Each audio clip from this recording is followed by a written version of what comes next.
All right, welcome back. Today we got a new stock that we're going to talk about. I have yet to do a deep dive on this company, and this is Uber stock.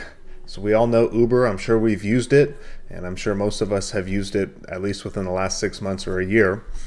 But we're going to dive into some of the fundamentals of the company, and then we'll look at the chart here in a moment. So Uber is currently around 69 or 70.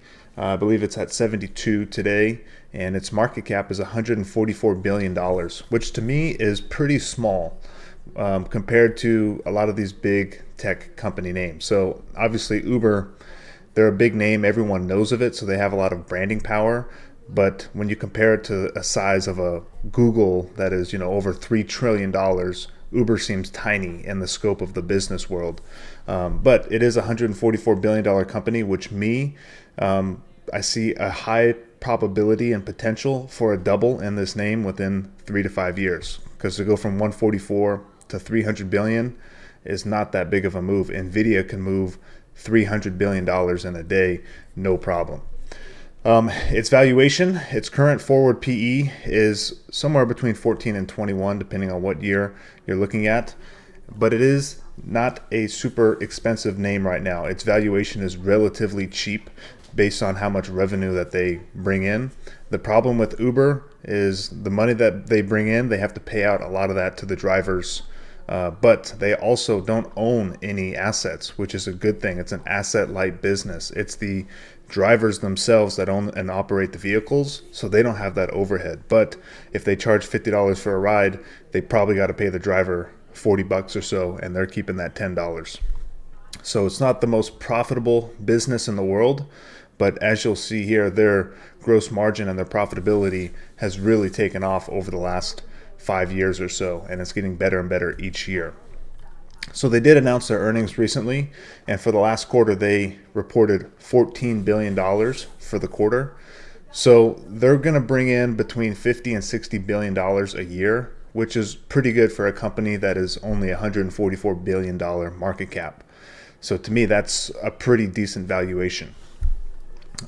So let's look at some of the growth numbers here. So they're estimating about 60 billion for this year. That'll be a 12% increase, and then next year 66, and the following year about 75 billion. So they're still growing in the double digits, which is good to see. And Uber's got some new business models like Uber Eats. They've got Uber Freight. So a lot of people don't know about Uber Freight or even some of their other gig economy options that they have for their workers. So to me, that's going to be a very interesting proposition for Uber. So not only can you drive for Uber, but they have this gig economy where you can log into your Uber app and say, hey, I want to drive cars today, or you know what, the weather's bad. I'm going to take this coding job that someone put up for $300 to do this project, because if you know how to do certain skills, Uber provides opportunities for these gig workers to not just drive. They have other revenues for them to make money. And Uber is just a platform that they can provide those jobs, and people take them, and if they succeed, they get a cut of the revenue. So the bull case for Uber, it's no longer a growth at all costs. So for so long, Uber was subsidizing the cost of their rides.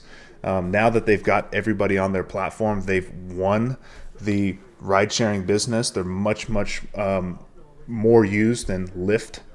They can now raise their prices, and now that's when their margin starts to expand. So we're in that period right now, and that's why their free cash flow is positive. Now, we'll get into the bear case in a moment, and some of that's going to be robo-taxi, so we'll talk about that in a moment. But their operating leverage is because their platform is so well used and so well known. So that's not going anywhere. People know the Uber app. They use it for rides, Uber Eats. Now they're potentially doing experiences, trips, things like that. So they have people on the platform. Everyone has the app, so they can also sell advertisements as well through their app. So their platform is really their secret sauce there. And the diversification, like we talked about, the freight, Uber Eats, rideshare, and then they do have partnerships with Nvidia and other OEMs to make robo-taxis.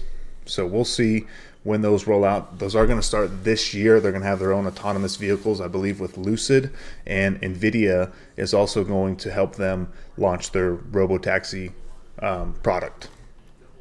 So network effects, we talked about that. Secular tailwinds, the gig economy, urbanization, shifting away from car ownership in major cities. All of those puts Uber in the right spot. But the bear case, regulation is always going to be a bear case for Uber. There's a lot of negativity around not just the gig economy, but Uber's a disruptor. So they disrupted the taxi industry. So there was a lot of regulatory problems there because there's a lot of people that were displaced because of taxis.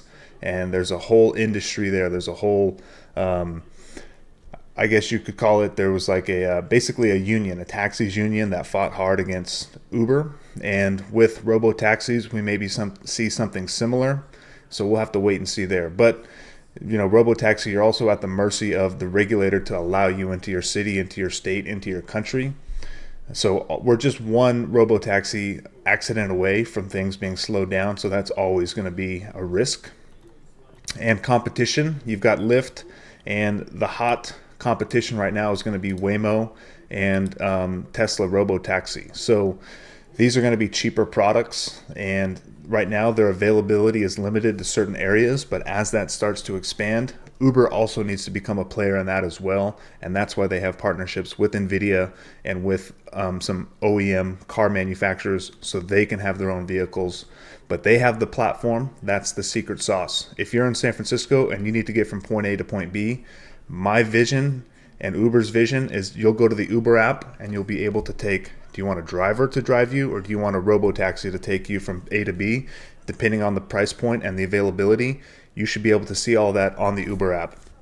I don't envision people saying, I'm going to pull up the Uber app and I'm going to compare it to the Waymo app and I'm going to compare it to the Tesla robo-taxi.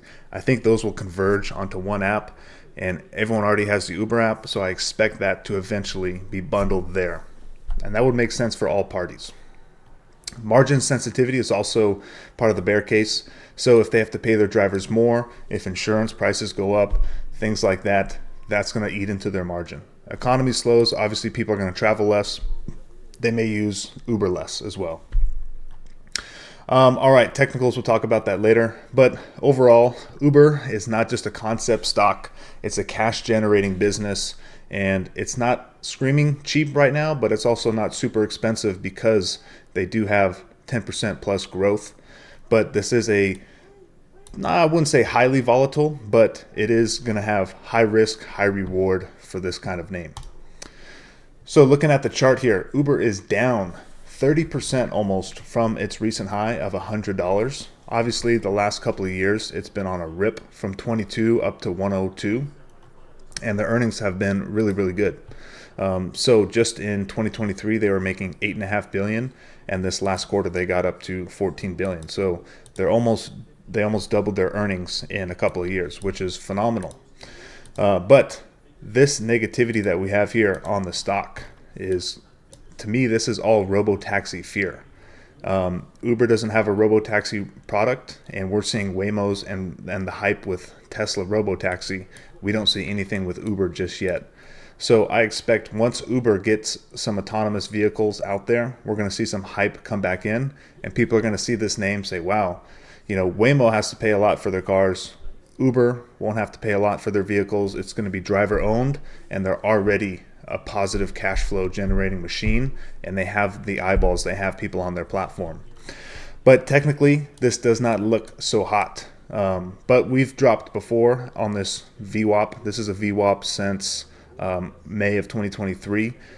Who knows if this gets respected here and we make our way back up. If the economy gets weak, wouldn't surprise me if we see Uber in the mid 60s, maybe even mid 50s. But to me, this is a name I started purchasing last year, and I will keep buying unless the earnings really start to deteriorate. If we go into a weak economy, it's going to make sense for Uber to pull back just because the economy is pulling back. So as I said in our Amazon video, I think this is a decent idea here. This is not financial advice, but this is a name that I'm currently adding to. But because the market is at an all-time high or near an all-time high, if the market pulls back 5-10%, Uber's not going to be resistant to that unless they have some big product announcement or something that comes out. But as I've stated in previous videos, the market looks ready for a decent pullback, 5-10%. And if we get that, Uber's going to get even cheaper. So this is just something I want to put on your radar. I think a lot of people know Uber, the company, but they may not follow the stock. It's not a very talked about stock, but this is one of my favorite ideas for this year and the next 5-10 years. So if you own Uber, let me know in the comments. If you have any questions, let me know in the comments, and we will dive deep on our next stock here, which is going to probably be CrowdStrike. So we'll talk about that within the next couple of weeks. I'll have a stock market video coming up for you over the weekend. And until then, have a great rest of your week and peace out.